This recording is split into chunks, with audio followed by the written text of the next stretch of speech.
Gold, trusted gold buyers. మీరు తాకట్టు పెట్టిన బంగారాన్ని విడిపించి ఈ రోజు ఉన్న మార్కెట్ ధరకు కొనబడను.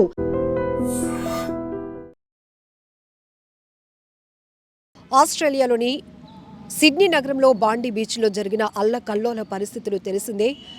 నవీద్ అక్రమ్ 24 ఏళ్ల యువకుడు, అలానే సాజిద్ అక్రమ్ అనే 50 ఏళ్ల వయసు ఉన్నటువంటి ఇద్దరు తండ్రి కొడుకులు, ఇద్దరు కూడా ఉగ్రవాదులు. విచక్షణ రహితంగా ఆ బీచ్కి ఆహ్లాదంగా సరదాగా గడిపి ఆనందాలతో తిరిగి వెళ్ళాలి అనుకున్న వాళ్ళని అక్కడికక్కడే అంతమొందించారు.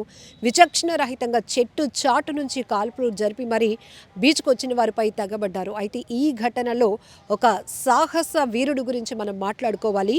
అయితే ఒక వ్యక్తి, ఇద్దరు తండ్రి కొడుకుల్లో ఒక వ్యక్తి ఉగ్రవాది అయినటువంటి పర్సన్ ఒక చెట్టు నుంచి దొంగచాటుగా బుల్లెట్ల వర్షం కురిపిస్తూ ఉంటే ఈ వ్యక్తి ఎవరైతే సాహస వీరుడుగా మనం చెప్పుకుంటున్నటువంటి వ్యక్తి అహ్మద్ అల్ అహ్మద్, ఆయనకి 43 ఏళ్ల వయసు. ఒక్కసారిగా అందరిలాగా ఆయన భయపడిపోలేదు, చూస్తూ ఉండిపోలేదు. ఖచ్చితంగా ఏదో విధంగా తన ధైర్యాన్ని ప్రదర్శించి వాళ్ళని అడ్డుకోవాలి అనుకున్నాడు. చెట్టు చాటు నుంచి బుల్లెట్ల వర్షం కురిపిస్తున్న ఆ వ్యక్తిని వెనకాత నుంచి వెళ్ళి పట్టేసుకొని ఆ గన్ను లాక్కొని తిరిగి అదే ఉగ్రవాదికి ఆ గన్నును ఎక్కుపెట్టాడు. సో తన ప్రాణభయం ఉంది అని తెలుసు, తన ప్రాణాలు కూడా రిస్క్లో పడతాయని తెలిసినప్పటికీ కూడా ఎవరో ఒకరు ఈ ఇద్దరిలో ఒక్కరినైనా కంట్రోల్ చేయకపోతే ఎంతోమంది అమాయకులు ప్రాణాలు పోగొట్టుకోవాల్సిన పరిస్థితి వస్తోంది. ఈ విధ్వంసాన్ని ఎలాగైనా ఆపాలి, ఈ ఉగ్రవాద చర్యను ఆపాలి అని చెప్పేసి వెంటనే ఆయన తీసుకున్నటువంటి ఆ డెసిషన్ వల్ల నేరుగా అక్కడ చెట్టు చాటును ఉన్నటువంటి ఆ వ్యక్తి దగ్గరికి వెళ్ళి అతని దగ్గర నుంచి గన్ లాక్కొని తిరిగి అదే ఉగ్రవాదికి ఆ గన్ ఎక్కుపెట్టాడు.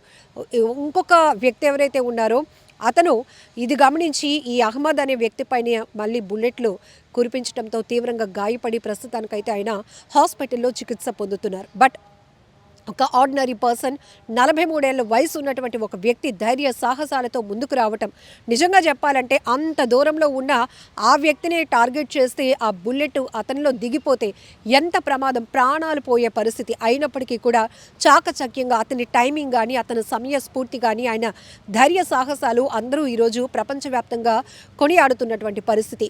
ఇక్కడ ఎవరైతే ఈ నవీద్ అక్రమ్ 23 ఏళ్ల వయసు ఉన్నటువంటి వ్యక్తి, మరొక వైపు సాజిద్ అక్రమ్ అని 50 ఏళ్ల వయసు ఉన్నటువంటి వ్యక్తి, ఇద్దరు తండ్రి కొడుకులు, ఇద్దరు కూడా ఒక్కసారిగా విచక్షణ రహితంగా కాల్పులు జరిపి బీభత్సకరమైన వాతావరణాన్ని సృష్టించారు. అంతలోనే సౌత్ న్యూ వేల్స్ పోలీసులు వీళ్ళిద్దరూ పాకిస్తాన్కు చెందిన వాళ్ళుగా కూడా గుర్తించడం జరిగింది. సో తిరిగి పోలీసులు జరిపినటువంటి కాల్పుల్లో ఈ వ్యక్తి ఎవరైతే సాజిద్ అక్రమ్ ఉన్నాడు, 50 ఏళ్ళు ఉన్నటువంటి వ్యక్తి తండ్రి చనిపోయాడు. కొడుకుని పోలీసులు అదుపులోనికి తీసుకున్నారు. ఘటనకు సంబంధించి ఇప్పటికే సోషల్ మీడియా వేదికగా వీడియోలు కూడా బయటికి రావటం, ఇక్కడ ఈ ఘటనలో ధైర్యాన్ని ప్రదర్శించి అనేక మంది ఇంకా మృతుల సంఖ్య పెరగకుండా కాపాడినటువంటి ఆ వ్యక్తి తను కూడా గాయాలు పాలయ్యి హాస్పిటల్లో చికిత్స పొందుతున్నారు. అతను త్వరగా కోలుకోవాలి అంటూ ప్రతి ఒక్కరు కూడా భగవంతుని ప్రార్థిస్తూనే ఆ వ్యక్తి ధైర్య సాహసాల్ని కొనియాడుతున్నారు. మరొక వైపు ఇద్దరు తండ్రి కొడుకు అయ్యుండి కూడా వీళ్ళు ఉగ్ర భావజాలం వైపు ముందుకు వెళ్ళి అమాయక ప్రజల్ని బలిగొనే తీరు ఉంది ఏదైతే ఉందో, విచక్షణ రహితంగా క్రూరత్వంగా ఎంతో మందిని దొంగ చాటుగా చెట్టు చాటు నుంచి ఒకడు, మరొక వైపు ఓపెన్ ప్లేస్లోనే ఉంటూ మరొకడు బుల్లెట్ల వర్షం కురిపించి ఎంతోమంది ప్రాణాలు తీసినటువంటి పరిస్థితి ఉంది. సో ఇద్దరిని కఠినంగా శిక్షించాలి అనే క్రమంలోనే ఇప్పటికే ఎదురు కాల్పుల్లో తండ్రి చనిపోయాడు, కొడుకుని పోలీసులు అదుపులోనికి తీసుకోవడం జరిగింది. పూర్తి స్థాయిలో అసలు ఎందుకు వీరిద్దరూ ఆ బీచ్లో ఉన్నటువంటి సందర్శకుల్ని టార్గెట్ చేశారు అనే విషయం కూడా తెలియాల్సి ఉంది. ఏది ఏమైనప్పటికీ కూడా చాలా ప్రమాదాలు మనం చూస్తూ ఉంటాం. ఉగ్రవాద చర్యల్లో వారికి మంచి చెడు, చిన్న పెద్ద ఇలాంటివి ఏవి ఉండవు, ఎమోషన్స్ అనేవి ఉండవు. వాళ్ళ టార్గెట్ అంతా ఏంటంటే ఒక భారీ నష్టాన్ని చేయాలి ఆ ప్రాంతంలో కానీ, ఆ దేశంకి కానీ, ఆ పోలీసు వ్యవస్థకు ఒక సవాల్ విసిరాలి అనే కాన్సెప్ట్తోనే వస్తారు. కాబట్టి ఎమోషన్స్ ఏవి లేకుండానే విచ్చలవిడిగా చేతిలో ఉన్న గన్లతో, బాంబులతో పేట్రేగిపోతూ ఉంటారు, క్రూరత్వాన్ని ప్రదర్శిస్తూ ఉంటారు, అమాయకుల ప్రాణాలు బలి తీసుకుంటూ ఉంటారు. ఇలాంటివి మనం పెహల్గాం దాడిలో కూడా చూసాం. ఇప్పుడు ఆస్ట్రేలియా సిడ్నీలో బాండీ బీచ్లో జరిగినటువంటి ఉగ్రవాద చర్య వల్ల కూడా ఒక్కసారిగా అందరూ వణికిపోయినటువంటి పరిస్థితి.